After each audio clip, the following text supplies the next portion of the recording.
generally speaking, militaries involve themselves in politics in Southeast Asia right across the board, with very, very few exceptions. Naturally, the history of Thailand and the Philippines are very different, and the militaries of these two countries are very different. But both of these militaries have profoundly affected the political lives of these countries in crucial ways. And therefore, it is important to delineate and trace out how we got to the present time in terms of military influence in politics in Thailand and the Philippines. If we want to understand the role of the military in Thai politics today, we have to go way back into a kind of deeper history, examining the modernization of the Thai military under the Chakri dynasty in the late 19th century. Essentially, King Chulalongkorn and his successors, and his cohorts at the time, and his later successors, agreed that Thailand could not face down the West by means of military might. At this time, he was thinking primarily of France and Britain, of course. So he he repurposed the Thai military for, in terms of its mission, to a remit, a kind of a mission focusing on internal defense. And as he recalibrated the Thai military from one of external expansion, external aggression, into one of internal defense, there was a gradual politicization of that military. Being domestically focused, it had to eventually find, or it eventually found, a political outlet for its energies and for its purposes. It was no longer focused on expanding the country's borders. It was very much domestically focused for purposes of domestic law and order, but that mission eventually politicized it and concentrated it in a political direction, which led to the military coup of 1932. The military coup of 1932 triggered a series of further coups, mainly led at this time by Western-educated military commanders, people who had spent time during the absolutist monarchy learning advanced military techniques overseas. And the primary person, the point man, if you like, for this period of time, the 1930s and the 1940s, was Pibunsongkram.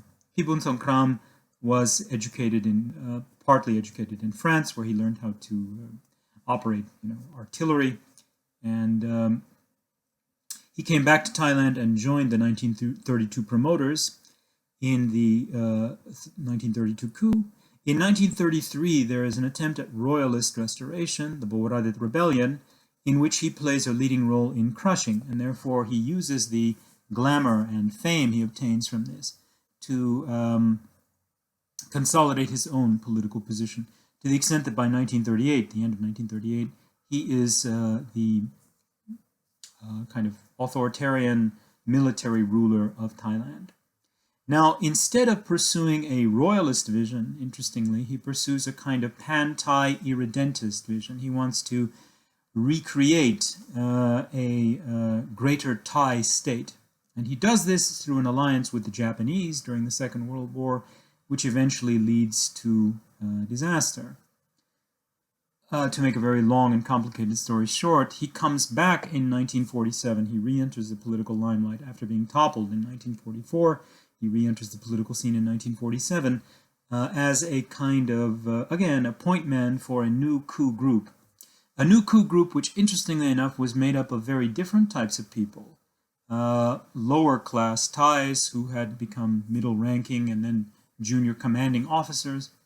But they needed a very prestigious figure. They themselves were, if you like, not exposed to cosmopolitan influences and so forth. They needed a prestigious figure at which to put, that they would like to put at the helm of this coup movement. And Pibunsongkram is allowed to re-enter this scene. However, very quickly, certainly by about 1951, he has lost effective control of the military to two, for lack of a better word, warlords, Pao Sianon, who heads the Thai police, and Sarit Thanarat, who heads the Thai military. there is a series, a whole slew of attempted coups, counter coups, overthrows, triumviral government, diumviral government. It's a very kind of muddled period in Thai history, but it eventually ends in 1957 with the triumph of Sarit Thanarat as the sole military strongman in Thailand. Pibun falls by the wayside. And Sarit Thanarat needs to build legitimacy. He needs to enhance his prestige. And in order to do that, he turns to the Thai monarchy. The Thai monarchy gives him a kind of aura of legitimacy, and he uses this to consolidate his own power. But in the process of doing so, he begins to whether or not he intended this to be the case is neither here nor there, but he certainly began processes that led to the repoliticization of the Thai monarchy. And the Thai monarchy, by his death in 1963, by Sarit Thanarat's death in 1963, becomes an emerging player in the Thai political game. Now, in 63, after Sarit's death, he is replaced by his deputies, Prapas Charasatian and Thanom Kitikachon, who basically become fully fledged clients of the United States. Sarit had also become a client of the United States late in his reign, but certainly Thanom and Prapas even more so, to the extent that they allow tens of thousands of American military personnel into the country and become, effectively, they make the Thai military, in spite of various cultural and historical links to places like Laos and the hostility they have towards the Vietnamese, in effect, at that time, they essentially make the Thai armed forces mercenaries of the United States, serving U.S. Strategic interests during the Second Indochina War, with other concerns being pursued too, historical and cultural, which I don't want to get into here. But this eventually leads to a deep unpopularity of the regime, a rise in monarchic power, and an eventual overthrow of the regime of Prapas and Thanom in 1973. Now, the military continues to intervene in Thai politics well after 1973. Indeed, the 2014 coup is a very clear indicator of that. However, interestingly, almost imperceptibly and in very subtle ways, they cease to launch coups for their own benefit. They cease to launch coups for their own enrichment and empowerment, and gradually become more the monarchy's soldiers. They launch coups to defend the monarchy. And they say this in the present day, we are the monarchy's soldiers. So whereas before you had a very capital-centric military selfishly pursuing its own ends, you eventually have a military that becomes the guardian, the attack dog of the network monarchy in Thailand. Also because of the communist insurgency in the 1970s and the beginning of the 1980s, it wanes basically after 1981, the military ceases to be capital-centric and percolates downward into the Thai countryside. They have to launch all kinds of counterinsurgency initiatives. All sorts of special forces groups come into Thai villages and train anti-communist militias. And this allows, I think, the network monarchy to consolidate its grip. They use military networks. They use military linkages with the Thai countryside. ISOC in particular, the Internal Security Operations Command, is a way of monarchizing certain spaces and certain geographies that otherwise would not have been incorporated into the network monarchy. At least that's what I would argue. One can debate this, but that's certainly my perspective. Eventually, in 2006, they launch a fully fledged royalist military coup to topple the Thaksin government. And again in 2014, largely to, I think, and Pawin Chachawal Pongpun has also made this argument, to regulate the succession, because King Bhumibol by that point was clearly heading towards death. They launch another coup in 2014, and that regime, that coup group, is still in power, technically. But interestingly enough, with the accession of King Vajiralongkorn in 2016 with his later coronation a few years after that. The monarchy has become even more directly involved in politics, to the extent that we can say that now Thailand has an unprofessional military directed by a politicized monarchy. Philippine military politics. In the Philippines, you have a very different story, but if one looks at the tail end of these processes that I'm about to explain, you still have a profoundly politicized and deeply involved military. Now, the key difference, of course, is that the modern Philippine military, the AFP, the Armed Forces of the Philippines, and the Philippine National Police, then called, until 1991, known as the Philippine Constabulary, was an external foundation. It was not something founded by indigenous elites as such. These were institutions, the military in general was an institution founded by the United States to serve American internal and later larger geostrategic interests. It was again, like the Thai military, an internal force generated for internal repression rather than external defense in its very early years. However, as the colonial state matures and as resistance to it wanes, they, meaning the Americans, American colonial officials, turn the regular army, what was then known as the Philippine Scouts, they turn the bayonets and guns of the Philippine Scouts outward, and they give it a mission of external defense, whereas internal repression, counterinsurgency, law and order policies, whatever you want to call them, were pursued by the Philippine Constabulary. Right? And this goes until the Second World War, where you have a series of guerrilla units. Some, in the main, interestingly enough, the Constabulary collaborates with the Japanese, mostly. Philippine Scouts, by contrast, are more heavily represented in these guerrilla units that resist the Japanese and then aid the United States when the U.S. comes back to the Philippines and reconquers it in 1944, 1945. However, beginning in the late 1940s, you have a very extensive and wide-scale communist insurgency, the Hukbalahap insurgency, and in 1950, 50-51, there are a series of reforms.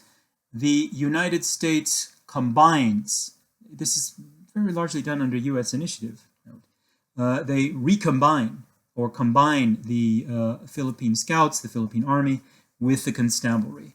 And thenceforth, especially I think with the Mutual Defense Treaty of 1951, when the United States basically assumes the external defense burden of the Philippines, the AFP becomes a force for internal repression, encompassing the Army, the Navy, the Air Force, and the Constabulary within it. Right? However, even still, at this point in time, the Philippine military remains rather professional because there is a corps of officers, regular Army officers, AFP officers, who, by and large, regular Army, some also you can find in the Constabulary on occasion, but regular Army officers, by and large, who want to maintain the professionalism and apolitical nature of the Philippine military. They're very much, these officers were very much indoctrinated into an American institutional culture whereby the military is apolitical. It does not involve itself in politics. And then, therefore, as a result of that, you don't see the military coups in the Philippines that you are seeing in Thailand in the 1950s and the 1960s into the 1970s. What begins to happen, however, in the 1970s, especially beginning in the late 60s, but really taking off after the declaration of martial law by Ferdinand Marcos in 1972, September 1972, the military itself as a whole, the AFP, regular Army, Constabulary, all of these organizations become more and more politicized, to the extent that they are granted privileges and entitlements by the Marcos regime, and they want to defend and expand and consolidate those privileges and entitlements. But I think what is more important is that as the Marcos regime became increasingly sclerotic, corrupt, dysfunctional, the military starts to think less and less of regime defense, defending the Marcos regime, and more about privilege defense. Our privileges, our entitlements are endangered by the regime in question.